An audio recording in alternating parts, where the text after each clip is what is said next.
सर्वत्रासौ समस्तं च वसत्यत्रेति वै यतः ततोऽसौ वासुदेवेति विद्वद्भिः परिगीयते। कृष्णाय वासुदेवाय हरये परमात्मने प्रणतः क्लेशनाशाय गोविन्दाय नमो नमः। श्री गुरुभ्यो नमो नमः।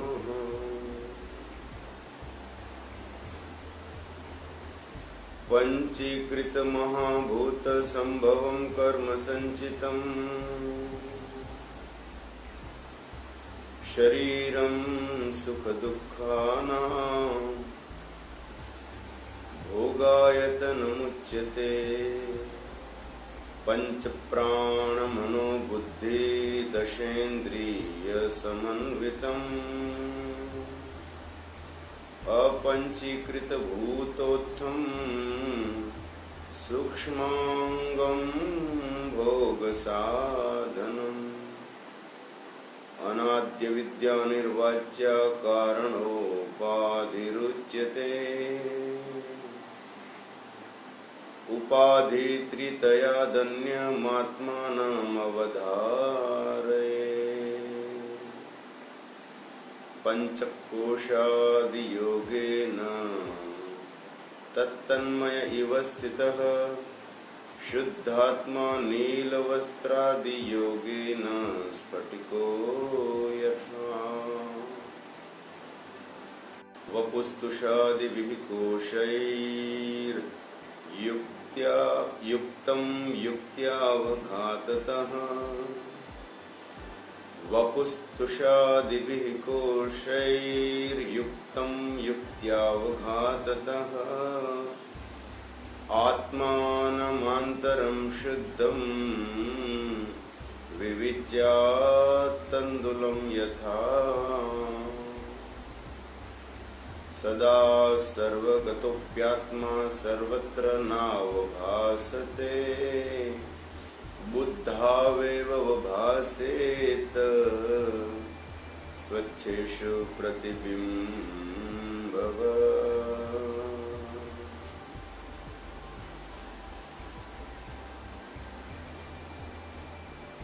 देहेन्द्रिय मनोबुद्धि प्रकृतिभ्यो विलक्षणम्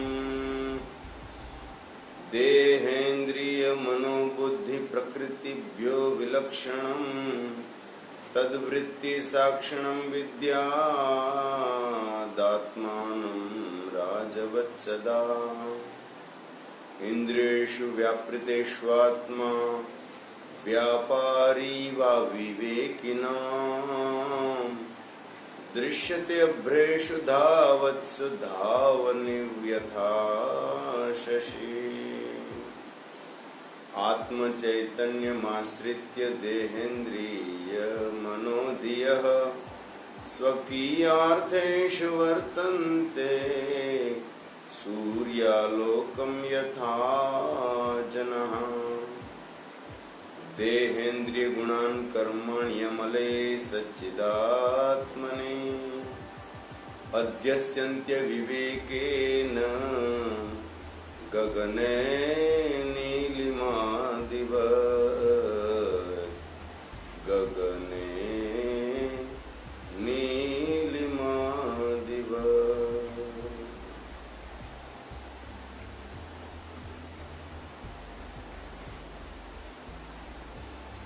सच्चिदानंद स्वरूप परमात्मा सदा सर्वत्र समत्व से विद्यमान है।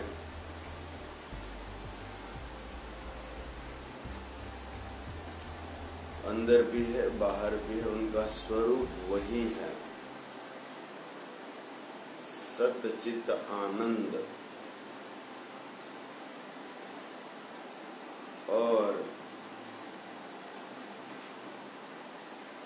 अपने हृदय गुफा में वे विद्यमान है।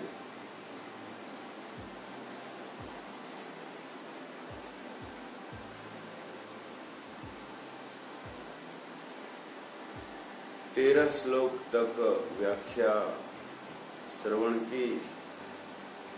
14वां श्लोक है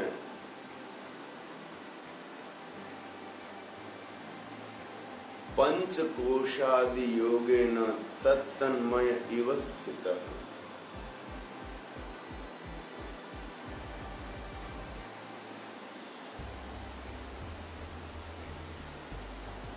शुद्धात्मा नील वस्त्रादि योगेन स्फटिको यथा।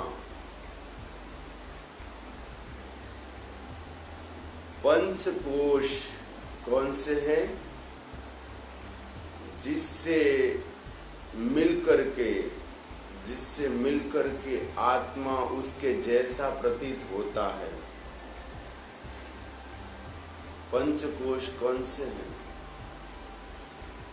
अन्नमय कोश, प्राणमय कोश, मनोमय कोश, विज्ञानमय कोश और आनंदमय कोश।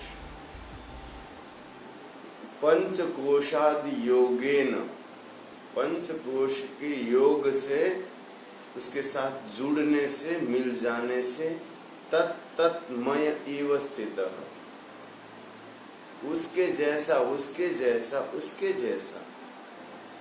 उसके गुणधर्म जैसा, उसके समान दिखता है। कौन? बोले शुद्धात्मा, जो कि शुद्ध है, निर्लिप्त है, पंचकोशातीत है, फिर भी तत्तन्मय इव स्थितः। उदाहरण कौन सा दिया? नील वस्त्रादि योगेन स्फटिकः यथा। तो पहले पंचकोश को जानते हैं। पंचकोश कैसे बने हैं? अन्नमय कोश, जिसकी अन्न के द्वारा ही उत्पत्ति होती है, अन्न के द्वारा ही वृद्धि को प्राप्त होता है और अंत में अन्न में ही मिल जाता है, वह है अन्नमय कोश। जो ये शरीर है, विजुअल हो रहा है, विजिबल है, दृश्यमान है सामने, वो अन्न से ही बना हुआ है। माता पिता ने अन्न खाया, पिता के बूंद से, माता के रज के मिलन के द्वारा एक पिंड पैदा हुआ। तो अन्न की पैदाश है ये शरीर। और फिर हम भी, जब कोई बच्चा पैदा होता है तो दूध से लेकर के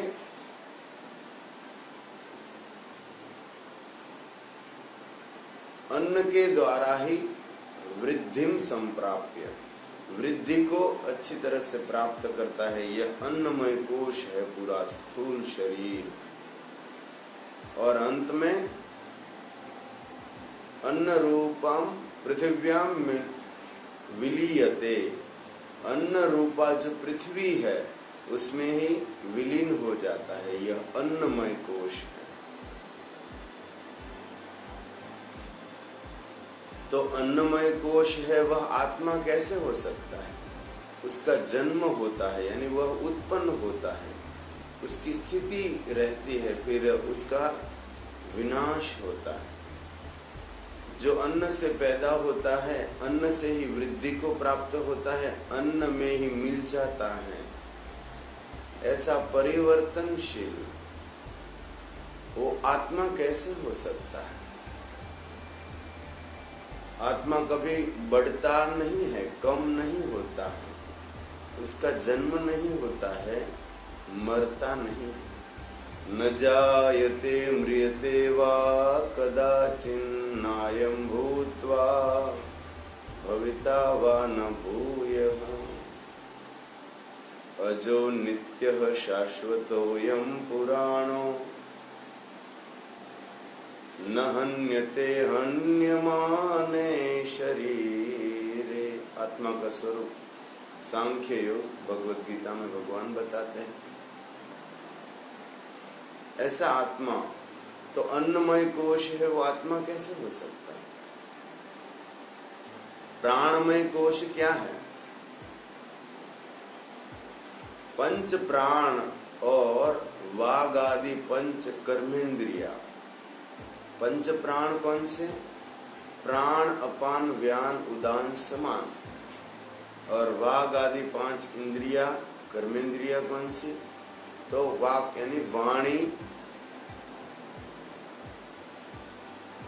पाणी, पाद, पायु, उपस्थ। वाणी, हाथ, पग, गुदा और जननेन्द्रिय, ये पांच क्या है? कर्मेंद्रिया। तो पांच प्राण और पांच कर्मेंद्रिया मिलकर कौन सा कोश बनता है? प्राणमय कोश। तो प्राणमय कोश में भी इंद्रिया है जो अनित्य है, परिवर्तनशील है, उसकी शक्ति क्षीण होती है। प्राण का भी ऐसा ही है, पंच प्राण जो बदलते हैं, परिवर्तनशील है, क्षण भंगुर है, वे आत्मा कैसे हो सकते हैं? इसलिए प्राणमय कोश है वो भी आत्मा नहीं है। अन्नमय कोश, उसके भीतर फिर प्राणमय कोश, इसके भीतर मनोमय कोश। मनोमय कोश क्या है? मनश्चेकम ज्ञानेन्द्रिय पंचकम च मिलित्वा भवति मनोमयः कोशः। एक मन और पांच ज्ञानेन्द्रिया। मन क्या है? अंतःकरण की संकल्प विकल्प आत्मिका एक वृत्ति है जिससे संकल्प विकल्प उठते रहते हैं, वह मन है। और किसके साथ जुड़ता है? तो बोले पंच ज्ञानेन्द्रिय के साथ। श्रोत्रेंद्रिय, त्वगिंद्रिय, चक्षुरेंद्रिय, घ्राणेन्द्रिय और रसनेन्द्रिय, पांच ज्ञानेन्द्रियों के साथ मन मिलकर के मनोमय कोश के रूप में स्थित है।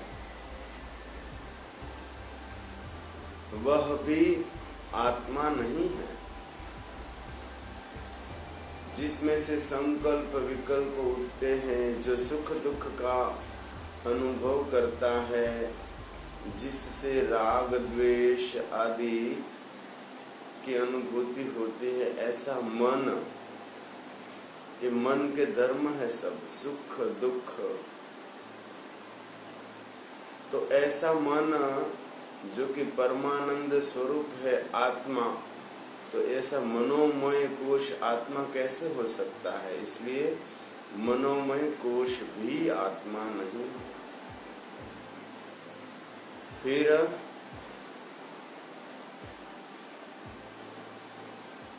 विज्ञानमय कोश।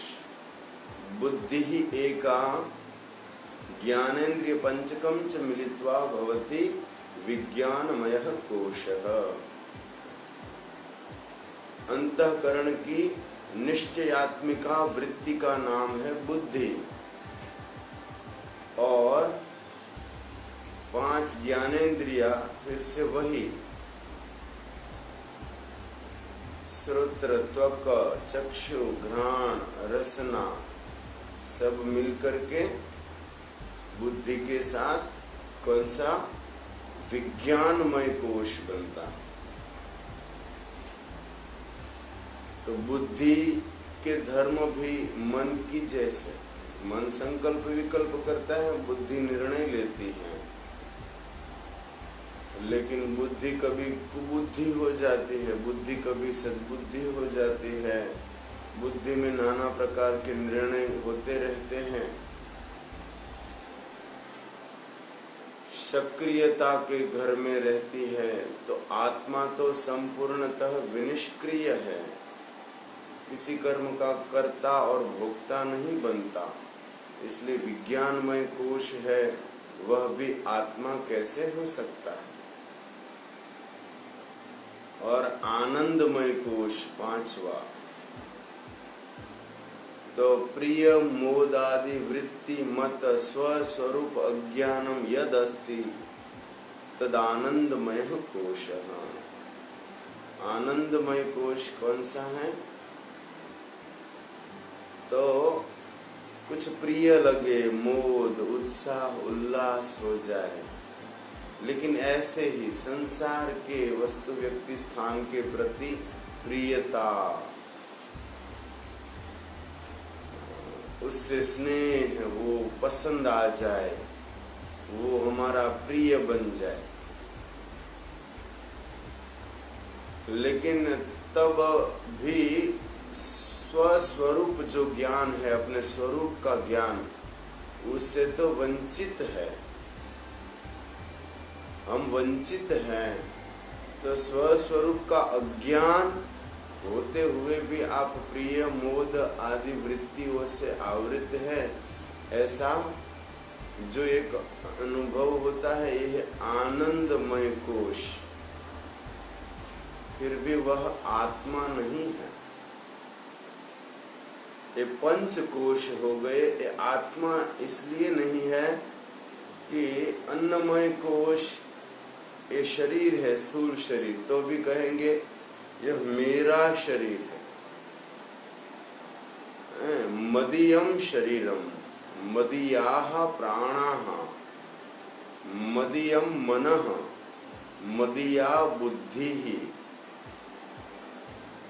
मदीयो आनंदः, मदीय आनंदः। तो जिसके साथ मेरा संबंध जुड़ता है, मेरा शरीर, मेरी बुद्धि, मेरा मन, तो जिसको मेरा करके हम बुलाते हैं, पुकारते हैं, कहते हैं, वो मुझसे तो भिन्न होता है ना, अलग होता है। जो मैं हूँ वो अलग है, मेरा है, अलग है। जैसे कह दिया ये मकान मेरा है, तो मैं थोड़ा मकान बन गया। शरीर मेरा है, तो मैं थोड़ा शरीर हूँ, मैं उससे अलग हूँ, भिन्न हूँ, विलग हूँ। तो इसी प्रकार आत्मा है वो जिसको मैं मेरा कह के, यत्र मदीयत्वम तत्र न स्वत्वम, जहाँ मेरापन है वहाँ स्वत्व कहाँ है? तो स्वरूप है, वो उससे भिन्न है। इसलिए इस प्रकार की युक्तियां से आत्मा पंचकोश से भिन्न है, अलग है। पंचकोश से अलग होने पर भी इस जो है श्लोक नंबर 14 नंबर के श्लोक में क्या कहा? पंचकोशादि योगेन, पंचकोश के योग से, उसके साथ रहने से, जुड़ जाने से, तत् तन्मय इव स्थितः। कभी हम कहते मेरा, अरे मुझे बहुत दर्द है, यानी अपने आप को शरीर मान लिया। मैं दुखी हूँ, अपने आप को मन मान लिया। मैं निर्णय नहीं ले पा रहा हूँ, अपने आप को बुद्धि मान ली।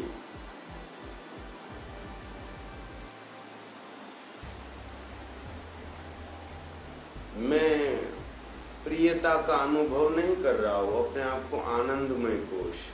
ऐसे कभी अपने आप को अन्नमय कोश मानते हैं, कभी प्राणमय कोश मानते हैं, कभी मनोमय, कभी विज्ञानमय, कभी आनंदमय कोश। तन्मय इव स्थितः, आत्मा स्वयं जो है उसमें घुल मिल गया दूध मिश्री की तरह।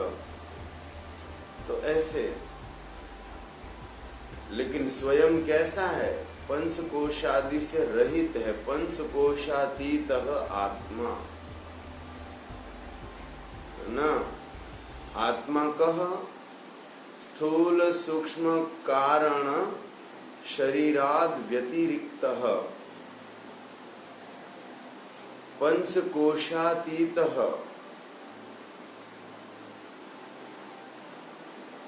सत्यः यह तिष्ठति स आत्मा। तो पंचकोश से जो अतीत है, रहित है, ऐसा है शुद्धात्मा। फिर भी अन्नमय कोश आदि से मिला हुआ क्यों लगता है? तो उदाहरण देते हैं भगवान शंकराचार्य जी महाराज कि नील वस्त्रादि योगेन स्फटिकः यथा, जैसे एक स्फटिक है, एकदम शुद्ध है, रंगहीन है, उनका अपना कोई ऐसा रंग वर्ण है ही नहीं, शुद्धात्मा ऐसे स्फटिक है। लेकिन उसके सामने रख दिया नीला वस्त्र तो वो स्फटिक दिखेगी नीली, स्फटिक का वर्ण, स्फटिक का कलर, स्फटिक का रंग नीला हो जाएगा।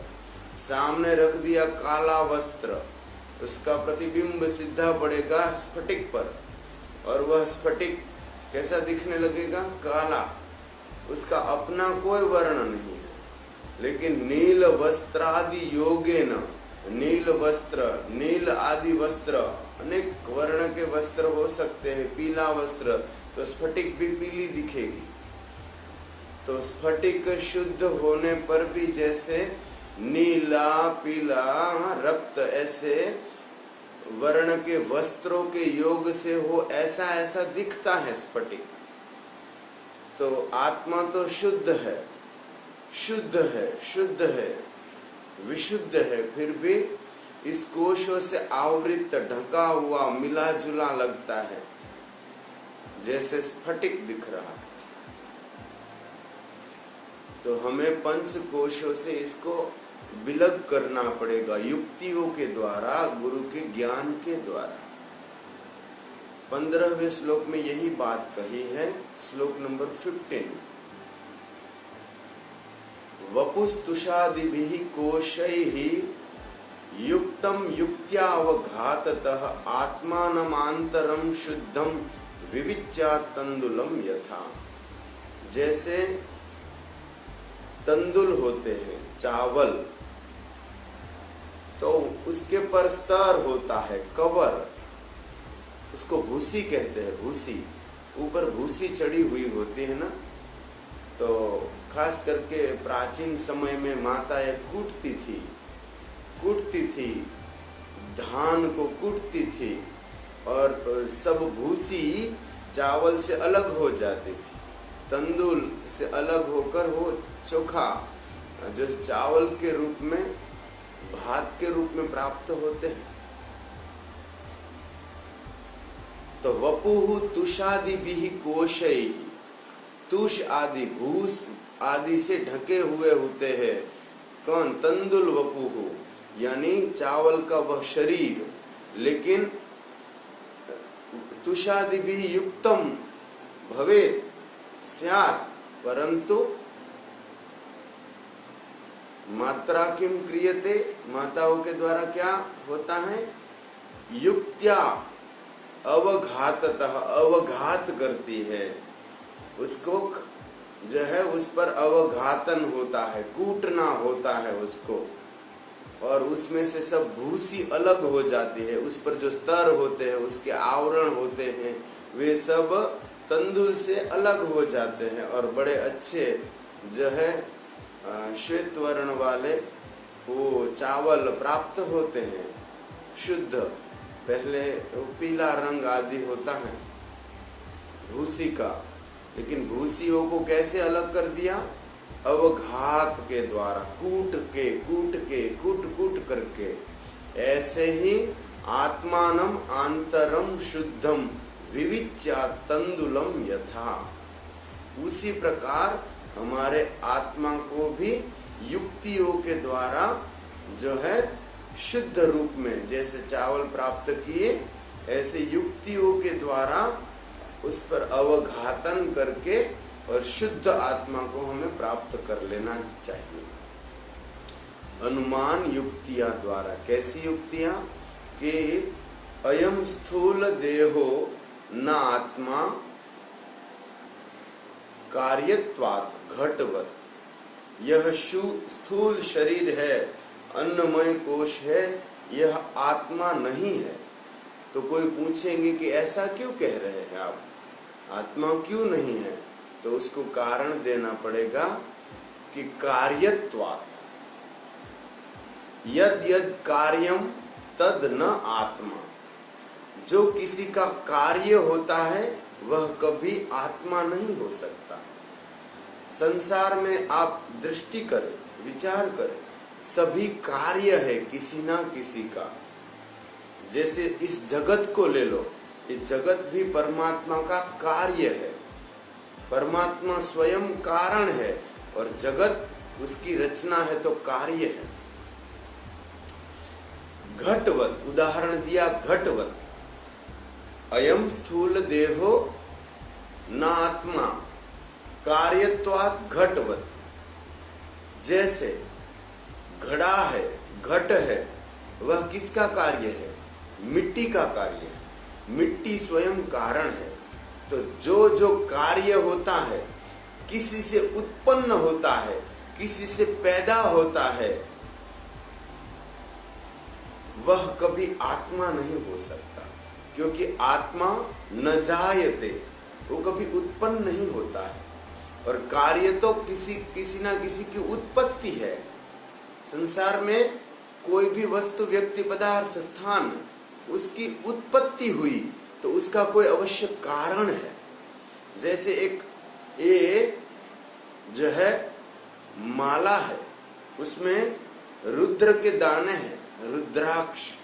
तो कोई वृक्ष है, उसका बीज है, वह कारण है। बीज से वृक्ष पैदा हुआ, उसमें रुद्राक्ष पैदा हुए और उससे जो है पिरोकर ऐसी माला बनाई। तो यह किसी का कार्य है, कारण कोई अलग ही है। तो जो कार्य होता है वो आत्मा नहीं होता है। उदाहरण दिया घटवत। नायम स्थूल, नायम देह, यह स्थूल देह आत्मा नहीं है। कार्यत्वात्, माता पिता का संयोग हुआ, समागम हुआ और रजबुंद का मिलन हुआ, उससे पिंड उत्पन्न हुआ और बालक पैदा हुआ। तो यह जो है रजबुंद कारण है, इसके पीछे माता पिता कारण है, यह शरीर के पीछे स्थूल देह। अन्न कारण है, अन्न का एक कार्य है, शरीर स्थूल देह। तो यह कभी आत्मा नहीं हो सकता। और इसी प्रकार सूक्ष्म देहो अनात्मा देहत्वात्, स्थूल देहवत। सूक्ष्म देह भी अनात्मा है, वो आत्मा नहीं हो सकता। कैसे? जैसे स्थूल देह है ऐसे भी सूक्ष्म देह है। देह होने के कारण सूक्ष्म देह अर्थात पंच प्राण मनोबुद्धि दशेंद्रिय समन्वितम सूक्ष्म शरीरम इदम न आत्मा। कथम? देहत्वात्, देह होने के कारण। जैसे स्थूल देह ऐसे ही सूक्ष्म देह, वह भी आत्मा नहीं है। ऐसी युक्तियों के द्वारा आत्मा को हमें सदा सर्वदा नित्यदा कैसा मानना है? जो है पंचकोश से अलग मानना है, पंचकोश से सर्वथा भिन्न मानना है। फिर प्रश्न होता है कि आत्मा तो सदा है, सर्वत्र है, सर्वगतः है, फिर भी सबके द्वारा भाषित क्यों नहीं होता? 16 नंबर का श्लोक, श्लोक नंबर 16। सदा सर्वगतः अपि आत्मा सर्वत्र न अवभासते। सब जगह दिखाई क्यों नहीं पड़ता? आत्मा का दर्शन क्यों नहीं हो रहा है? तो कहते हैं बुद्धौ एव अवभासेत स्वच्छेषु प्रतिबिंबवत। जैसे दर्पण है, जैसे ए यंत्र है, दूरवाणी, दूरभाष्य, मोबाइल, लेकिन इसमें चित्र दिख रहा है, पीछे की माँ सरस्वती और जगत गुरु श्री चंद्र भगवान का चित्र, प्रणव का चित्र दिख रहा है। ये दिख रहा है चित्र क्यों? क्योंकि मोबाइल का जो कांच है, मिरर है, वो स्वच्छ है, वो आईना है, वो दर्पण है, वो स्वच्छ है। उसमें मिट्टी लग जाए तो कुछ दिखेगा? चित्र नहीं दिखेगा। तो जो बुद्धि है, जो मन है, वो राग द्वेष आदि से भरे हुए है, उसमें कभी भी आत्मदर्शन नहीं हो सकता। स्वच्छ सुप्रतिबिंबवत, जैसे दर्पण स्वच्छ होता है तब ही उसके सामने प्रतिबिंब दिखता है, ऐसे ही स्वच्छ बुद्धि में, सूक्ष्म बुद्धि में, पवित्रतम बुद्धि में ही उसका प्रकाश होता है, उसका दर्शन होता है। कहे ज्यादा तो वो अनुभव में आता है, अनुभूति का विषय है आत्मा। ऐसे सब जगह दिखता नहीं। राग आदि से युक्त बुद्धि में आत्मा का कभी अनुभव नहीं हो सकता। पूर्णतः निर्द्वंद्व बनना पड़ेगा। राग द्वेष, ऐसे मान अपमान, स्तुति निंदा, इस सब प्रकार के द्वंद्व है। दो का जोड़ा उसको द्वंद्व कहते हैं। तो राग द्वेष आदि द्वंद्व से मुक्त होना पड़ेगा। निर्द्वंद्व शुद्ध बुद्धि में, सूक्ष्म सुमति में जो है उसका अनुभव होता है। बाकी वो सर्वत्र है, सर्वगत है, सदा है, सर्वस्मिन काल में है। फिर वह अनुभव कब होगा? बुद्धौ एव अवभासेत। वो सूक्ष्म राग रहित बुद्धि में ही प्रकाशित होता है, अनुभव में आता है। इस प्रकार आत्मा है, उसका अनुभव करने के लिए हमें निर्द्वंद्व होना पड़ेगा, निस्त्रय गुणीय स्थिति को प्राप्त करनी होगी। तीनों गुण से ऊपर उठना पड़ेगा।